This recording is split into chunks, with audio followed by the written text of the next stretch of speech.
Kilala ang angas ng Pinas na si Janriel Casimero, na isa sa may pinakamatibay na panga at may bitbit na unpredictable na estilo sa tuwing sasampas sa lona. Ngunit ano nga ba ang maaari pang masilip ng kanyang mga kalaban bilang maging armas para talunin ang ating pambato? Gayong itong si Cuadro Alas ay hindi pa natatalong gulpi sarado sa laban. Bagamat may 4 na talo, 2 unanimous decision, 1 split decision at yung TKO niya kay Marusi Metalani. Ngunit kung ating babalikan ng laban na yan, ay hindi naman talaga siya nagulpe ng nasabing South Africa. Kusa lamang itong umayaw sa kadahilanang wala ito sa kondisyon at 3 linggo lamang ang kanyang naging preparasyon. Pero dahil isa itong title fight kaya niya tinanggap ang nasabing laban. Kaya naman masasabi natin na itong si Casimero ay hindi pa nabubugbog sa ibabaw ng lona sa buong karera niya sa boxing. Ngunit sa kabila ng tibay at kunat ng panga nito ay ang kanyang bodega lamang ang maaaring maging dahilan para mapaluhod mo itong si Janriel Casimero. Bagamat wala pang nakakapagpatunay nito sa mismong laban, ay meron naman nagbahagi ng isang experience niya sa isang sparring session kalaban nitong si Cuadro Alas. Ito ay ang Japanese featherweight na si Musashi Mori. Aminado naman itong Hapon na napakalakas naman daw ng kamao ng ating kababayan, pero napaayaw niya daw si Janriel Casimero sa pamamagitan ng isang body shot. Naganap ang sparring na yan noong mga panahon nag-aahanda si Janriel Casimero sa kanyang laban kay Zolani Tete. Ngunit mariin naman itinanggi ito ni Casimero na siya ay napaayaw ng Hapon sa isang sparring. Ang kanyang naging reaksyon lamang dito ay siya pa nga ang nambugbog sa nasabing Hapon. 126. Pero binugbog ko yun, guys. Binugbog ko yun. Undefeated yung walang talo. Kaya yun din nagsasabi nila kay Inoue, kaya hindi tayo natuloy. At isa pang halimbawa tungkol sa usaping bodega ni Cuadro Alas at sa paghahanda niya sa nalalapit niyang laban kay Filifos Netomboa, ay naglabas ito ng video ng kanyang sparring laban sa isa nating kababayang si Milan Milindo. Dito ay mapapansin natin na napakaganda ng mga galawan ni Cuadro Alas at ang mga malulutong na suntok na kanyang pinapatama kay Milan Milindo. Napansin ko lang na parang napahinto siya nang tamaan siya ng isang malakas na suntok ni Milan Milindo sa kanang bahagi ng kanyang katawan.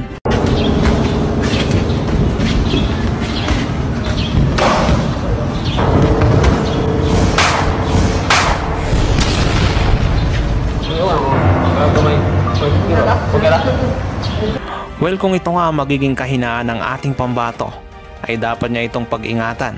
Tila nakakapanabik na makita ang dating Janriel Casimero dahil sa bukod na maangas ay may taglay din itong angking lakas na siyang nagpapahandusay sa kanyang mga kalaban.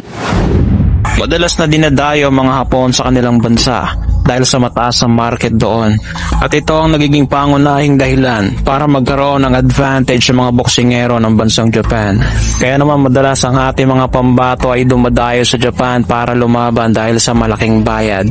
At isa pa, naroon din sa bansang Japan ang mga nag-ahari sa mga mababang timbang. Kaya naman bukod sa malaking bayad ay malaking oportunidad din kapag nakasilat ka ng isang Hapon. Hindi rin naman basta-basta ang mga boksingero nila doon, lalo na mga veteranong boksingero. Kaya dapat meron kang superpowers kapag makikipaglaban ka sa bansang Japan. Tulad ng isa nating pambato na dumayo sa bansang Japan para kaharapin ang pambato ng Japan na isang veterano na sa boxing. Kaya naman hindi basta-basta ang estilo ang ginamit ng ating kababayan para sagupain ang veteranong pambato ng Japan at gulatin ang mga Hapon dahil sa mala 8 Division World Champion na estilo. Tila galawang Manny Pacquiao ang ipinamalas ng bagitong Pinoy na si Joey Canoy nang mapasabak ito sa isang veteranong boksingerong pambato ng Japan na si Kenichi Horikawa. Sa talaan ng Hapon ay masasabi nating eksperyensado na ang naturang kalaban na may ring record na 41 wins, 18 losses at 14 knockouts, habang ang ating pambato ay meron pa lamang 18 wins, 5 losses at 11 KO sa kanyang talaan.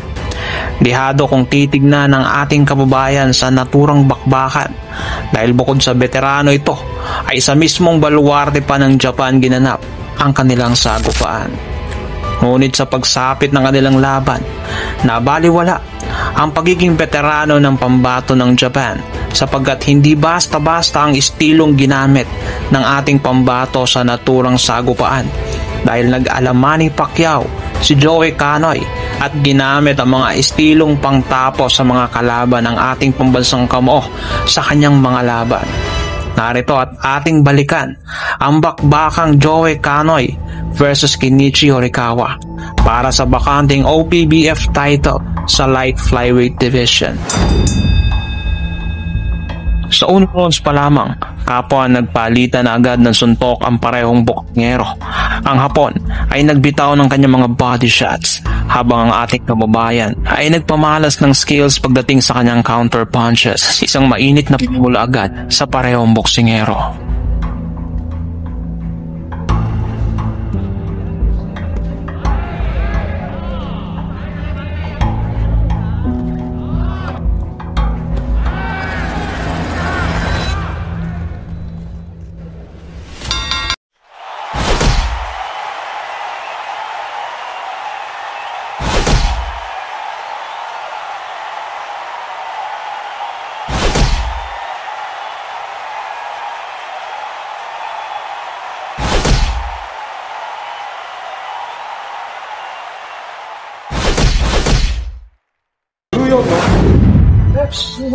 Dito sa ikalawang round, isang right hook ang naipatama ng ating kababayan na siyang nagpayanig sa pambato ng Japan. Tila hudyat naman ito para sa ating kababayan. Nabitawan na niya ang kanyang mga volume punches at nagmistulang Manny Pacquiao ang kanyang pag-atake sa dami ng suntok na kanyang binitawan.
Naisalba pa ng Hapon ng rounds na iyon.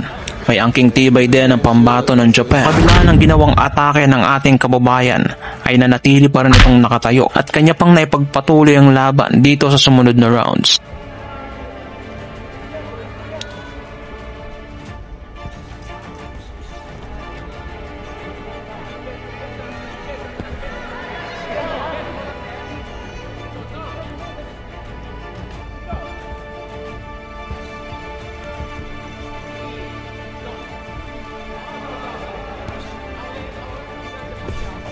Nakabawi ang pambato ng Japan ng isang solidong suntok sa ating kababayan gamit ng kanyang right hook. Ngunit ang ating bida ay sadyang hindi pa dadaig.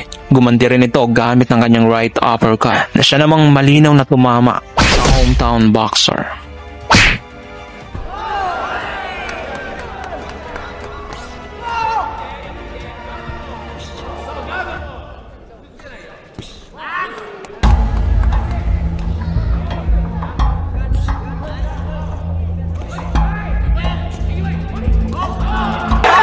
Nag-alaman ni Pacquiao pa ang ating pambato gamit ang pamosong galaw ng ating pambansang kamao.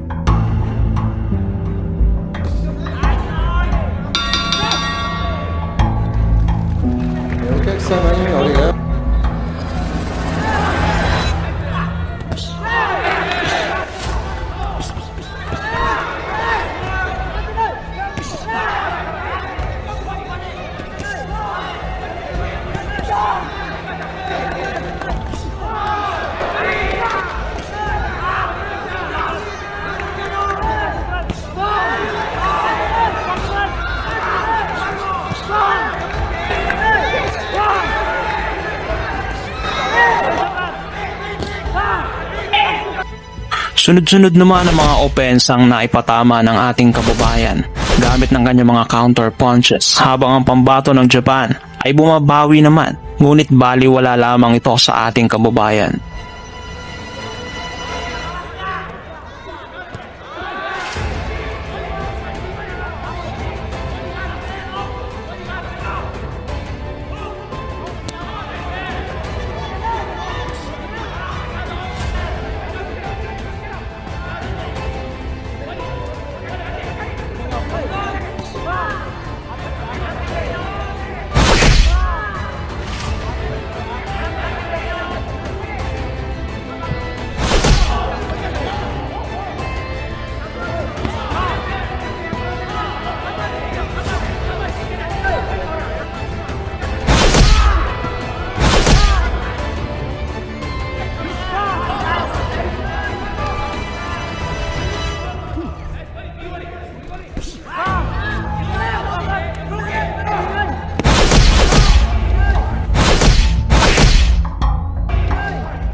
Malinaw sa mata ng marami na epektibo ang mga pensang ginagawa ng ating kababayan, dahil doon ay mas lalong lumiliit ang tsansang manalo ng pambato ng Japan sa ating pambatong Pinoy.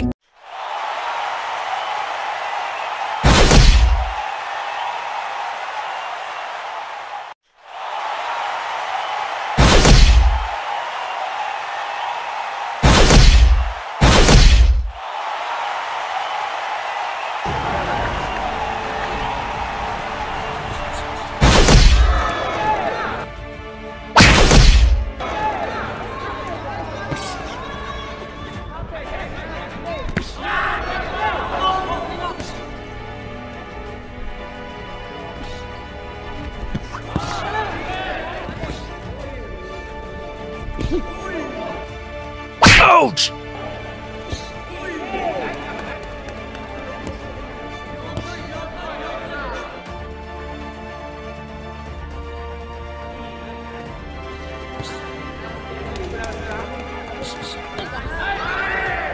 Slip.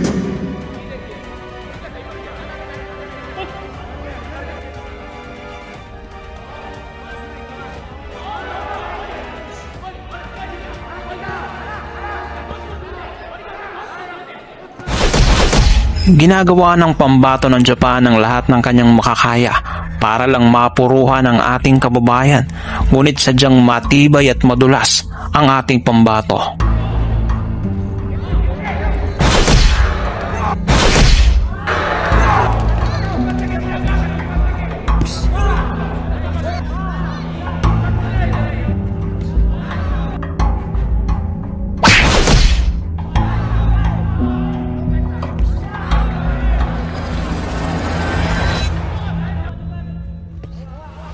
Sa pagpapatuloy ng laban ay kapansin-pansin ang panghihina ng pambato ng Japan dahil sa mga opensang ginawa ng ating kababayan.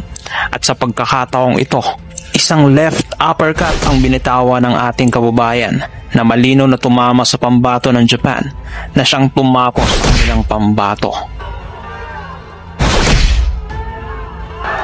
2, 3, 4.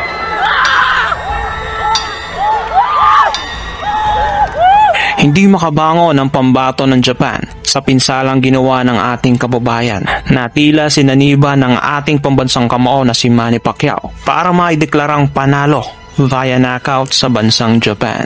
Kung nagustuhan nyo ang video ng tampok natin ngayon, paki-like and share. Mag-iwan ka na rin ng comments para sa iyong saloobin. At kung bago pa lamang dito ay paki-subscribe at huwag kalimutang pindutin ang notification bell button para updated ka sa mga umaatikabong videos tulad nito.